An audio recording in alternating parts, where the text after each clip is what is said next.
FIFA built a ball so sensitive it can register a single hair brushing against it.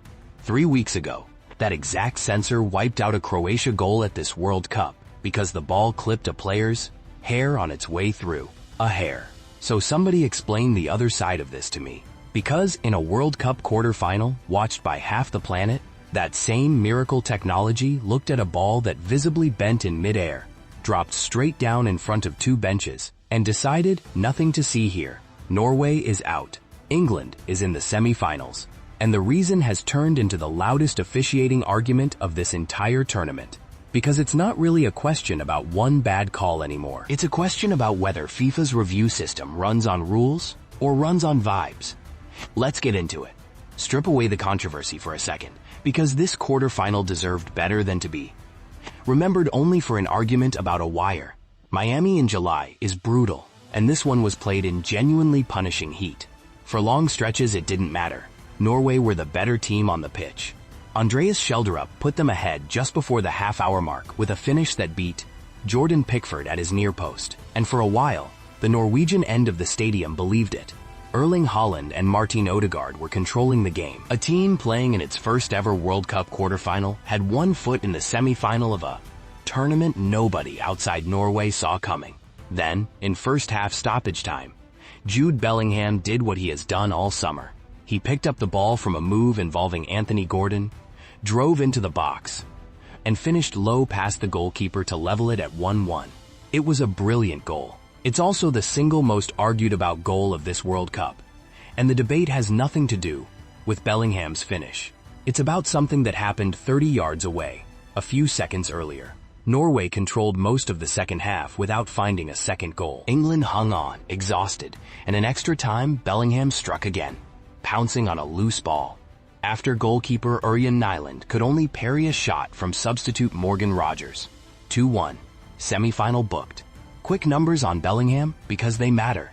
Those 2 goals against Norway pulled him level with Gary Lineker and Harry Kane for the most goals by an Englishman in a single World Cup. 6. He's also the first player since Diego Maradona in 1986 to score in back-to-back World Cup knockout games. Whatever you think about how this game finished, the 23-year-old has been genuinely special this summer, and nothing in the argument that follows changes that. Here's the incident. Moments before Bellingham's equalizer, Nyland launched a routine clearance downfield. Instead of carrying normally, the ball appeared to check in midair and drop almost straight down, landing awkwardly for England's Elliot Anderson, who fed it into the move that ended with Bellingham scoring. Norway's players were immediately furious, and they were pointing at one specific thing, the low-hanging cable system that suspends the robotic camera above the pitch. Nyland was pointing at the sky as the goal went in. So was Haaland. Manager Ståle Solbakken raised it directly with referee Clement Turpin at halftime. Here's why that matters under the actual laws of the game. If the ball strikes an external object, and a camera cable counts, play is supposed to stop immediately for a dropped ball. No advantage, no goal. If contact happened, the equalizer shouldn't have counted, full stop. FIFA's answer came fast, and it was unequivocal. Their statement pointed to data from the sensor inside the match ball, nicknamed its heartbeat, which showed no spike, no impact registered, while the ball was in the air. Their conclusion: no evidence of any contact with the wire, which is where this gets genuinely difficult to swallow, because that same sensor is the reason Croatia went out of this tournament. It detected a touch on a player's hair so faint that television replays couldn't distinguish the ball's path. England manager Thomas Tuchel said it plainly afterward. There's a chip in that ball that can tell you if a hair touches it, so it should be able to tell you if it hit a steel cable. So pick a lane. Either the ball genuinely never made contact and Norway's players were fooled by a chaotic bounce, which happens, or, as some pundits have floated, the tracking antennas simply aren't positioned to pick up contact that high above the turf, meaning there's a literal blind spot in the system exactly where this incident occurred. Norway's manager, notably, didn't go to war with the referee over it. When Turpin told him at the break that he hadn't Tuselio and had received no alert from VAR, Solbakken's response was that it was a good explanation, which tells you this wasn't a case of a coach being stonewalled. It's a case of a system that may simply not have been looking in the right place. On its own, a disputed cable incident is bad luck and bad optics. What turns this into a genuine credibility problem is what happened 10 minutes into the second VAR. RF. Norway scored again, Torbjørn Hegem turning home a corner, the away end erupting, only for VAR to intervene and chalk it off. The reason? Holland had shoved Anderson in the build-up to the corner. And look, watch it back. It's a clear, two-handed push. Under how strictly this tournament has policed grappling at set pieces, that's a defensible call in isolation. Nobody's arguing VAR invented a foul that wasn't there. The problem is the contrast, and it's not subtle. In this exact same match, VAR went back frame by frame to find upper body contact at a corner. The kind of shirt pulling and shoving that happens on nearly every set piece in the sport, and used it to wipe out a goal. But when a ball visibly changed direction in midair, moments before England's equalizer, nobody so much as pulled up the overhead camera angle to check. One end of the pitch got a microscope, the other got a shrug. And this wasn't even the only shifting standard in the same 90 minutes. Late on, referee Turpin pointed to the penalty spot when Jed Spence went down under contact from Oscar Bob, then reversed himself after a VAR review and waved it away, ruling Spence had initiated the contact. So it's not simply every big call favored England. It's that nobody watching could predict, from one review to the next, when VAR was going to intervene and when it was going to let the game breathe. A system nobody can predict is a system nobody can fully trust, regardless of which way any single call breaks. Before this tips into England had it fixed, it's worth being honest about how defensible each individual call actually is. Start with the chip. It really is absurdly sensitive. Sensitive enough to end Croatia's ace tournament over hair contact nobody could see live. If it registered zero impact in the air against Norway, there's a real chance the ball simply never touched anything, and a chaotic bounce got misread by players and fans in the heat of the moment. Refereeing analysts have also made the fair point that VAR realistically isn't scanning an overhead camera rig 30 feet up while reviewing a build-up play, and that officials are under real pressure not to manufacture problems with a perfectly legitimate goal by looking for them. On the disallowed Hegem goal, Holland did push Anderson. That's not in serious dispute. The rules on grappling at set pieces are the rules, and applying them consistently, even against a home favorites opponent, is defensible on its face. And credit where it's due, England fans have a real point too. Bellingham's second goal had nothing to do with any of this. It came from Norway's own goalkeeper spilling a shot into open space. Bellingham has been the standout player of this entire World Cup, full stop. And England, exhausted and hanging on, still found a way to see the game out. Maybe the most convincing evidence that this wasn't a stitch-up.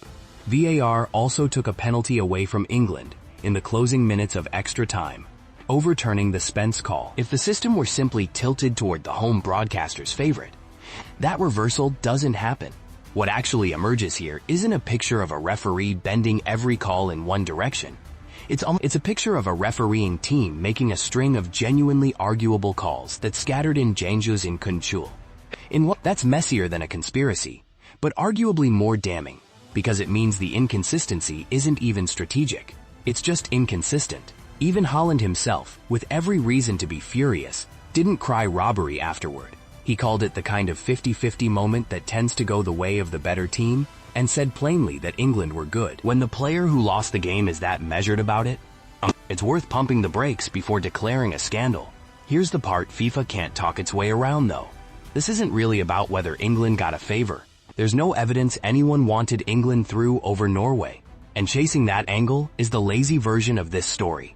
The real issue is more basic, and more embarrassing for a governing body that has spent this entire tournament marketing precision as its whole selling point.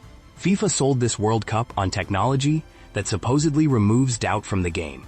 A ball that can register a hair, cameras that can measure offside to the millimeter. And then, in the two biggest moments of a single knockout match, that same infrastructure finds a hair in one game and can't settle a camera cable dispute in the next. Disallows a goal for a routine corner scuffle but doesn't review a mid-air deflection that changed the outcome of the match entirely. The tech isn't rigged. The judgment about when to actually use it is what's broken, and that inconsistency is what's eroding trust. Not any single decision on its own. It doesn't help that this incident landed on top of a summer FIFA had already bruised itself with. A red card against USA forward Folarin Balogun was lifted just before the knockout rounds, in a decision that followed a phone call from President Trump to FIFA President Gianni Infantino. A reversal even former FIFA President Sepp Blatter publicly criticized, saying red cards should be overturned by rules, evidence, and independent bodies, not political calls. Egypt formally complained to FIFA over officiating in their loss to Argentina. Switzerland's Breel Embolo was sent off against Argentina under a new mistaken identity, VAR rule, becoming the first player ever red-carded via that mechanism at a World Cup. Stack the cable incident on top of all of that, and it's no wonder Alf Inge Holland, Erling's father, posted a pointed, well-done referee in the aftermath. That's not a fan base overreacting. That's a fan base that is been given plenty of reason not to extend FIFA the benefit of the doubt anymore. England move on to Atlanta to face Argentina in the semi-final, carrying Bellingham's form, Harry Kane, and a shot at reaching their first World Cup final since 1966, but also carrying tired legs and a lot of uncomfortable questions about how they lost control of large stretches of this game. Norway go home from the best World Cup in their history.